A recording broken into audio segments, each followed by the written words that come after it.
Mai 2002. À l'instar de Jacques Chirac en France, qui s'était opposé à la guerre en Irak, notre président, lui aussi, n'avait pas hésité à tenir tête aux Américains. Américains, je vous emmerde. Vous et votre président à la con, je vous chie dessus. Vos hamburgers, vous n'avez qu'à vous les carrer au cul. Et Frank Sinatra, il me casse les couilles. Un discours musclé, mais qui n'a pas eu de répercussions néfastes, puisque lui avait choisi de s'exprimer au fond d'un bois. Octobre 2006.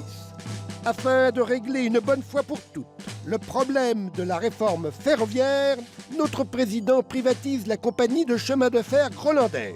Un train unique est mis en place pour lui. Et comme c'est un homme de goût, il y installe même un bar qui fait des frites. Été 2012. Les côtes est du Groenland sont dévastées par un terrible incendie. Notre président, ce grand homme, annule immédiatement son week-end à la Baule afin d'apporter son soutien aux sinistrés. Je suis avec vous dans la peine qui vous accable. Je suis avec vous dans la peine qui vous accable. Antonin Poy-Poy a des rituels auxquels il n'a jamais dérogé. Tous les 15 jours, depuis 40 ans, il écrit à sa sœur Viviane qui habite aux îles Koufoué, où elle enseigne le grec. Ayant peu de goût pour le téléphone, n'y comprenant rien à Internet, il aime le soir venu s'attabler devant le bleuté d'un aérogramme pour y déposer des mots choisis qui, assemblés, constituent des phrases où il compte avec verve les reflets de sa vie quotidienne et ses pensées sur le monde qui l'entoure. Ce n'est qu'après avoir écrit un sempiternel 1000 baisers Viviane au bas de sa missive qu'il agglutine en son palais un amas de salive afin d'ourler de sa langue la colle bordurante. La lettre close, il la dépose alors sur la face lacetée de ses souliers, 6 au pied de son lit. Une astuce pour ne pas omettre de l'envoyer dès le lendemain. Antonin se réveille tous les jours aux environs de 6h34. Pour ne pas la froisser, il glisse sa lettre dans son maillot de corps. Il est prêt, prend son vélo, puis la route. Avant ici, à quelques mètres de chez lui, il y avait une boîte aux lettres. Hélas, elle a été retirée. Qu'importe, Antonin se dirige vers le village voisin. Ici, avant, il y avait un bureau de poste. Hélas, il a été fermé. Qu'importe, Antonin prend le bus pour se rendre à Mufflin, la ville la plus proche. Ici, avant, il y avait un centre de tri. Hélas, il a été lui aussi fermé. Qu'importe, Antonin prend le train pour se rendre à Grosville, où sont maintenant regroupés tous les bureaux de poste. Il est 14h. Ici, avant, il y avait une boîte pour les lettres destinées à l'étranger. C'est fini. Qu'importe, Antonin prend un taxi. Il est 16h. Antonin est à l'aéroport de Grosville-Est.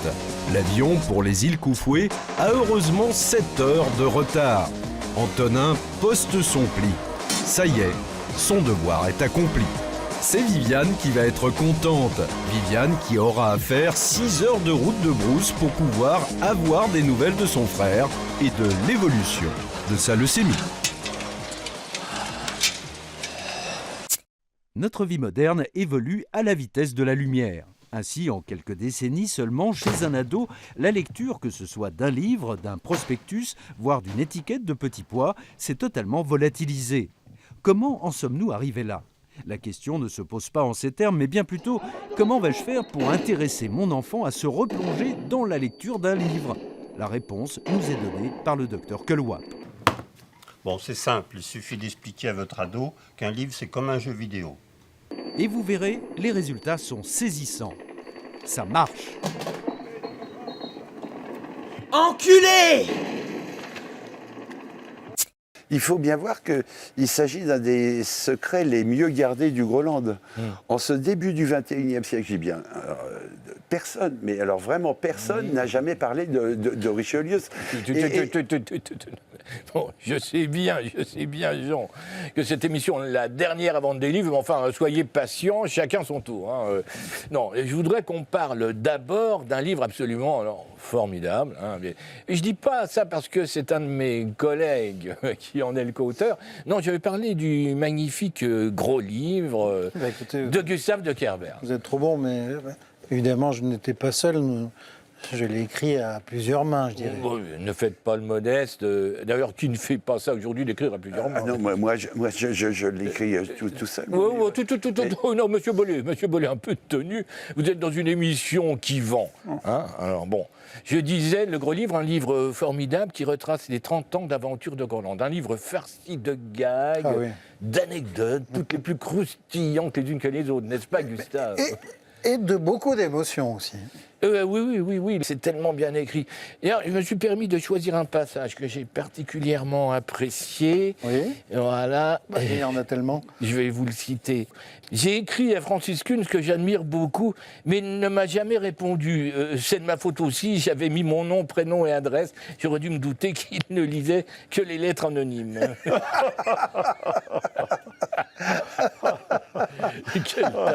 Quel talent. Et du travail, hein, et beaucoup de travail même. Ah mais bien sûr. Alors qu'on dit notre dessinateur Villemain, il me fait rire d'avance le bouc. Alors, c'est alors. Qui est-ce que c'est? Non, je suis quand même pas. Ah si. Mais excusez-le. Comme tant de couples, Jonathan et Jennifer se sont rencontrés en boîte de nuit ou sur leur lieu de travail. La passion est immédiate et c'est un ouragan d'amour qui ravage régulièrement leur chambre à coucher. Seulement voilà, après 3 ans de vie commune, la routine a finalement eu raison de leur amour. Le désir n'est plus là et c'est à peine si les 2 ex-tourtereaux se parlent. Que s'est-il passé? Il semblerait qu'une relation qui démarre en fanfare ne s'appuie pas assez sur des bases solides. En langage simple, on pourrait dire que ces couples ne se connaissent pas assez, donc ils ne peuvent pas se comprendre. Loin de baisser les bras, ils décident de prendre le taureau par les cornes. Je savais pas ce qu'elle voulait, alors j'ai acheté des magazines féminins avec des tests. Du type, êtes-vous avec un mec super, un mec top cool, vrai ou faux? J'ai regardé les bonnes réponses et puis j'ai essayé de m'adapter. Petit revers de 4 cm sur les pantalons, t-shirt échancré, sac à main de femme, et il se met aussi à lire. De son côté, Jennifer n'est pas en reste. Elle aussi achète la presse masculine afin de découvrir ce que son homme désire réellement. J'ai pas regardé à la dépense. Ensemble de cuir, aux talons transparents. J'ai même acheté un DVD sur l'art du striptease. Le résultat ne s'est pas fait attendre. Au moins, il y a une chose de sûre, c'est que je ne resterai pas 1 minute de plus avec cette grosse pute. Non mais tu t'es vu, espèce de grosse tafiole. Homme de culture, Fulbon Galtus s'est heurté, comme tous les parents, à l'obstacle de la lecture chez les adolescents. Mon fils ne lisait rien d'autre que le dos des boîtes de céréales. C'était désespérant. Fulbon contacte alors un producteur de céréales et le convainc d'imprimer les fables de La Fontaine et les pièces de Molière au dos de ses paquets. Ce succès immédiat pousse l'industriel à s'associer à l'Éducation nationale pour diffuser des gros flocs aux 3 mousquetaires, des Flex Quick aux Fleurs du Mal et des Corn Sprout de Madame Bovary. Avec mon système, mon fils a dévoré tout Proust. Gourmand de littérature affichant un appétit insatiable pour le livre, ce nouveau lecteur a juste quelques petits kilos en trop. Mais quand on aime, on ne compte pas. Et Amélie Nothomb sans son chapeau, mais avec une bouteille de vin. Alors, Claudine Pichelin, bonjour. Bonjour. Dans votre livre « Histoire de femmes de France », on apprend des choses incroyables sur l'histoire des femmes des grands de ce monde. Vous nous dites par exemple que Joséphine mangeait le caca de Napoléon. Oui, ces femmes sont bien plus libérées qu'on le croit souvent. J'ai voulu démythifier l'image de la femme publique, irréprochable, vous voyez. Oui, ce qu'on apprend sur Cléopâtre est incroyable, par exemple. Oui, mais enfin, ça, c'est connu. Elle aimait se mettre des huîtres dans l'anus. Par contre, ce que l'on sait moins, c'est qu'elle ne le faisait que les mois en R, ce qui montre la grande culture de cette icône de l'Égypte antique. Ce qu'on apprend sur Madame de Montespan et les citrouilles est tout aussi novateur pour l'époque. Oui, tout à fait. Merci en tout cas, Claudine, de nous ouvrir les yeux sur l'histoire et de nous montrer une fois de plus que les femmes, même dans l'ombre, jouent toujours un rôle bien plus important qu'on ne le croit. Oui, le cas le plus probant, du reste, est celui de Madame de Gaulle qui... Ah oui, mais alors là, non. Pas 1 heure de grande écoute. Oh là là, oui, c'est vrai. On va passer alors. Écoutez, je suis désolée. C'est pas grave. Excusez-moi. Mais dis donc, Madame de Gaulle... Ça tarde pas. Non. Qui aurait cru, hein? C'est tentant, on n'y va pas. Oui, vous avez raison. Mais c'est tentant. Désolée. La Geneviève, hein? Oui. Les lettres d'amour du président français François Mitterrand sont magnifiques et sont enfin publiées chez Groslimard. Plus de 1000 lettres enflammées que François avait écrites en secret à son tendre René Bousquet. René très chéri, au désir de tes bras, de ton être, du feu et de la houle, du cri qui nous dépose au bord d'un autre monde. Écrit-il en mai 1943. René, j'aime ton corps, la joie qui coule en moi quand je détiens ta bouche, la possession qui me brûle de tous les feux du monde, le jaillissement de mon sang au fond de toi, ton plaisir qui surgit du volcan de nos corps, flamme dans l'espace, embrasement. Écrit-il encore 6 mois plus tard. On devine parfois une pointe de jalousie. Imaginer que tu appartiennes à un autre physiquement est atroce. Ce sera le maréchal ou moi. Dans mon livre, je l'affirme haut et fort, le président Salingro avait une fille cachée qui s'appelait Richelieu. Oui, c'est bien gentil, mais quelles sont vos sources pour affirmer un truc pareil? J'ai tout mis dans mes notes de fin de livre, les adresses internet des fake news, les dates des rumeurs, et même mes notes de frais de confidence de comptoir. Vous pouvez vérifier, ça a été un travail de titan. Oui, enfin, nous eussions préféré un travail d'écrivain. Oui. Alors, Villemain, un dessin peut-être pour nous éclairer sur le livre de Jean Bollet. Oh, quelle horreur. Dites donc, visiblement, il n'a pas trop aimé votre livre non plus. Campagne, pâté de campagne, champignons champagne, village grattage, maison chômage, chasseur camouflage, scooter dérapage, absence de réseau, un vol de corbeau, rond-point rond, terre marron, grise gare, j'en ai eu marre. Vous ne me verrez plus. Je suis parti voir des petits culs, me faire sucer ou bien branler. Votre mère bien-aimée.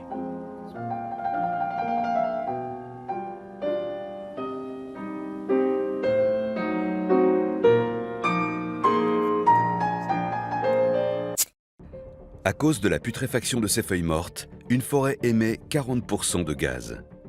Plus toxique qu'un embouteillage à Pékin, comparé à un arbre, une voiture pollue 30 fois moins. Cette étude de Greenport, commandée par Trump TV, prouve que des menaces bien cachées par des intellectuels zélés pèsent sur notre Terre. Ainsi, lire un livre influerait sur le dérèglement climatique. En effet, l'action même de tourner les pages provoque de très légers courants d'air de l'ordre de 1 cm par seconde. Les dégâts provoqués par 318 millions de lecteurs dans le monde au même moment sont catastrophiques. Les dernières tempêtes dévastatrices en sont la preuve. Ne regarder que la télé, par exemple, réduirait de 600% la vitesse des vents sur le globe terrestre. Enfin, cette étude révolutionnaire montre qu'un être humain qui se cultive dépense autant d'énergie négative pour l'environnement qu'un orchestre philharmonique en répétition. L'élevage intensif des bovins et la circulation automobile ne représentent que 0,01% dans le processus très dangereux du trou dans la couche d'ozone. En revanche, l'activité d'un cerveau développé, de par son émission de chaleur continuelle, serait à 197% à l'origine de ce processus irrémédiable. Pour preuve, cette étude de Greenport pour Trump TV qui nous a demandé 0% d'énergie.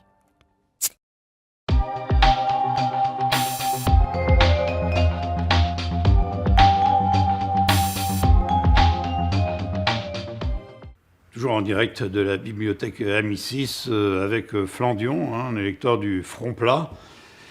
Alors Flandion, vous vous rendez compte qu'avec votre vote, vous allez tuer l'Europe? Bah ouais, c'est le but. Mais attendez, ça va tuer l'économie en général et les économies, les petites économies des petites gens également. J'espère bien. Et l'emploi, vous allez flinguer les exportations des PME, et ce n'est pas pour ça que les grandes usines vont revenir, vous le savez bien. Un peu que je le sais.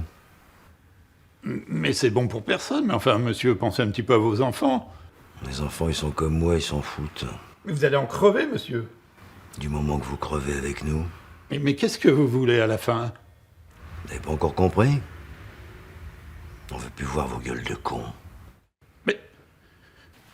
Vous, les bobos, vous êtes encore là? Profitez-en bien. Vous en avez plus pour longtemps. On va s'occuper de vous. Ici, chez nos voisins français, de nouveaux mots ont fait leur apparition dans le Petit Larousse ou le Robert Illustré comme ubérisation, googlisé, flexitarien. Par contre, chez nous, au Groenland, pas de nouveaux mots dans le Petit Grarousse ou le Grobert Illustré, dont on a par ailleurs suspendu l'apparition, puisque en principauté, plus personne ne lit. Par contre, aussi, saluons l'arrivée sur les réseaux sociaux groenlandais d'un nouveau smiley. Le smiley qui fait caca. Tout comme Hillary Clinton qui vient de sortir un livre ayant pour titre « Ça s'est passé comme ça », l'ancienne stagiaire de la Maison-Blanche, Monica Lewinsky, sort également le livre événement intitulé « Chaché paché comme ça », chronique des gâteries qu'elle faisait sous le bureau de Bill Clinton.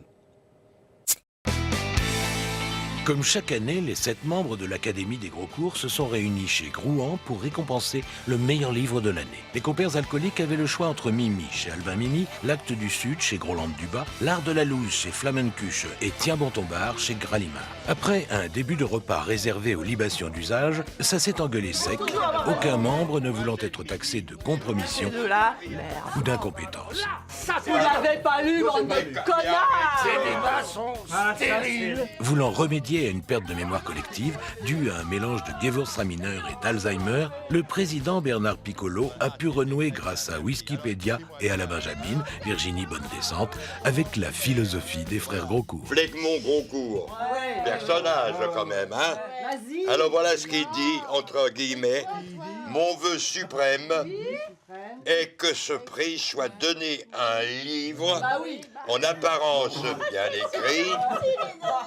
Tu t'arrêtes là. Mais facile à lire et surtout pas trop long. Et pas trop gros. Au Groenland aussi, c'est la rentrée littéraire avec la séance de dédicace de Rapion Grosbeu. Je ne suis venue que pour Rapion Grosbeu, quoi, genre. Enfin, pour moi qui ne lis que du tweet, mais c'est le meilleur. Bah, son style, c'est exceptionnel, quoi. Il est à la pointe sur les émaux, ça se lit hyper bien, c'est hyper concis. Le tweet, c'est The Avenir of the Literature. Mais les gens, ils ont plus le temps, ils lisent en marchant, ils lisent en conduisant. Et puis en plus, ils sont éco-responsables. Hashtag, faut arrêter de couper les arbres, quoi.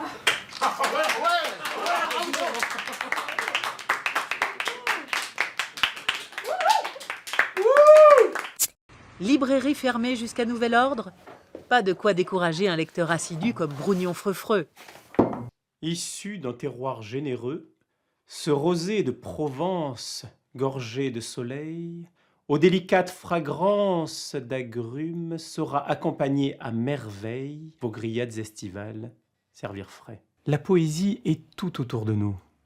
Encore faut-il savoir aller l'accueillir. Ce pur arabica, issu du commerce équitable, a été récolté et torréfié dans le respect de la tradition centenaire de l'État brésilien du Minas Gerais par de vrais Indiens Chupuca. E228, E236, E285, E308. Vous voyez, la culture, ce n'est pas affaire de librairie ou que sais-je. C'est une nourriture de chaque instant disponible dans toutes les supérettes. Le championnat du monde du SMS le plus rapide a été remporté par une Groenlandaise, Sidonia Pantalani, 17 ans.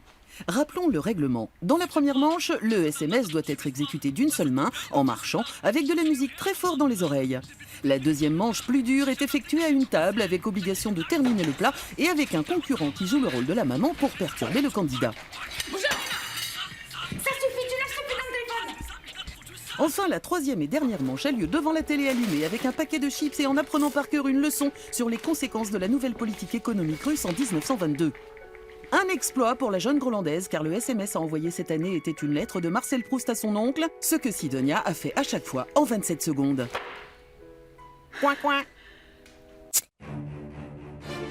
Fifredel Pouipoui a la juste réputation d'être un tueur. Patron du MEDEG, le mouvement patronal groenlandais, il est à la tête de Fixa, holding d'actionnaires détenant une quinzaine de secteurs d'activité. Confirmation dans sa biographie non autorisée, Le bonimenteur de Ploutaron Grindu. On apprend dans ce portrait peu flatteur que Fifredel a bâti sa fortune de manière illicite entre corruption et pot de vin et qu'il a laissé mourir son père parce qu'il ne voulait pas payer l'EHPAD. Immédiatement, le PDG attaque l'écrivain en justice et fait retirer le livre de la vente en attendant le jugement en diffamation. Oui, j'ai rien reçu. Il y a 6 mois, à la surprise générale, l'affaire rebondit. Fixa fait l'acquisition d'un pôle d'éditeurs, dont les éditions Fion, qui ont publié Le Bonimenteur. En découvrant les chiffres de vente du livre, Fifradel tombe de sa chaise. En 2 mois, la biographie s'est vendue à 132 000 exemplaires.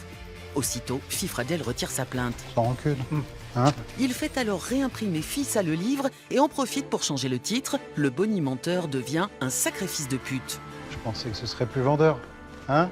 Comme prévu, les ventes reprennent fort. 500 000 exemplaires en 15 jours. De quoi aborder la réunion annuelle des actionnaires avec sérénité.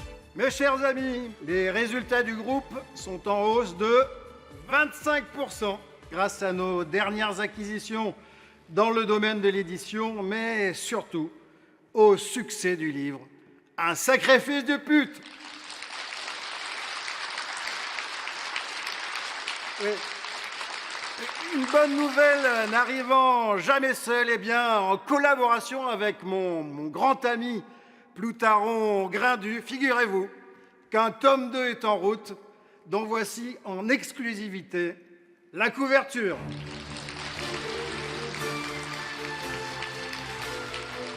Ça s'appelle « Il n'y a pas plus enculé que moi » et j'y révèle pêle-mêle eh bien, mes plus belles arnaques, mes meilleures trahisons et mes vices les plus inavouables. Bref, une bombe qui, croyez-moi, va faire exploser toutes nos ventes.